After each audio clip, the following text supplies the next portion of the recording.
Siang itu, seperti hari biasanya, Jakarta terasa panas. Matahari tidak malu-malu bersinar. Ketika sedang teriknya itulah saya tiba di Masjid Ramli Musofa.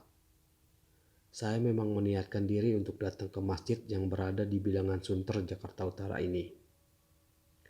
Rasa penasaran mendorong saya jauh-jauh mengendarai sepeda motor untuk melihat masjid yang katanya mirip seperti Taj Mahal di India sana.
Dari segi arsitektur, masjid yang dibangun oleh Haji Ramli Rasidin ini sekilas memang tampak seperti Taj Mahal,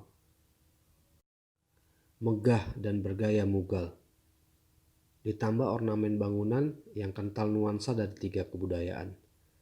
Di setiap sudutnya terpampang jelas kombinasi tiga kebudayaan, yakni Melayu, Arab, dan Cina. Konon pendiri masjid ini memang sengaja meniru gaya Taj Mahal, karena beliau ingin masjid ini tetap abadi dan dipenuhi jamaah sepanjang masa seperti Taj Mahal. Nah, bicara pendirinya, dari hasil penelusuran dunia maya, pendiri masjid ini, yakni Haji Ramli Rasidin, merupakan warga keturunan Tionghoa asal Aceh yang merantau jauh ke Jakarta pada awal tahun 1970-an.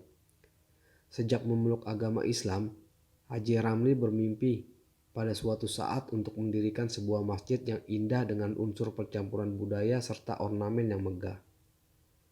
Mimpinya selama lebih kurang dari 40 tahun itu akhirnya terwujud pada 15 Mei 2016 lalu, ketika Masjid Ramli Musofa diresmikan oleh Ramli Rasidin bersama dengan Imam Besar Masjid Istiqlal. Tapi kemegahan dan keindahan arsitektur masjid bukanlah alasan saya datang. Alasan utama saya mensambangi masjid ini lantaran penasaran dengan ukiran ayat-ayat suci Al-Quran di dinding masjid. Seperti ukiran surat Al-Fatihah di dinding depan. Ukiran ini memiliki daya tarik tersendiri, karena ini ditulis tidak hanya dalam bahasa Arab, tetapi juga dalam bahasa Indonesia dan Mandarin. Kok ada terjemahan bahasa Mandarinnya? Pertanyaan itu muncul di benak saya, dan mungkin juga di benak sahabat semua. Dugaan awal saya tidak meleset jauh. Tulisan Mandarin memang dimaksudkan menjadi sarana dakwah terhadap komunitas di luar Islam, terutama orang-orang Tionghoa yang datang mengunjungi masjid. Maklum, karena masjid yang terletak di tengah-tengah kawasan pemukiman elit ini sangat diminati oleh pengunjung dari berbagai kalangan, termasuk turis asing asal Tiongkok. Tulisan tersebut sejatinya dimaksudkan agar sang turis bisa sedikit lebih memahami tentang Islam dari terjemahan ayat-ayat suci Al-Quran. Sejak diresmikan pada medio tahun 2016 silam, Masjid Ramli Mustofa memang terbuka bagi semua pihak, tak terkecuali turis asing dan komunitas lintas agama. Jadi tidak berlebihan jika ada mengatakan Masjid Ramli Mustofa mengajarkan kita arti toleransi.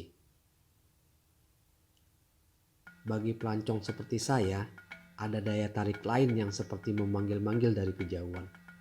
Dan itu adalah es dawet. Dawet merupakan minuman khas Jawa yang terbuat dari tepung beras ataupun tepung beras ketan. Disajikan dengan es parut serta gula merah cair dan santan. Rasa minuman ini khas, manis dan gurih.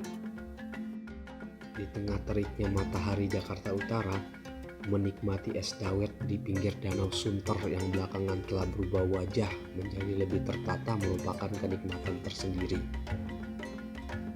Bisa dibilang merupakan paket komplit. Pemandangan indah, suasana asik, harga terjangkau. Demikianlah sahabat cerita masjid kali ini. Semoga ada manfaatnya. Sampai bertemu di video berikutnya. Salam.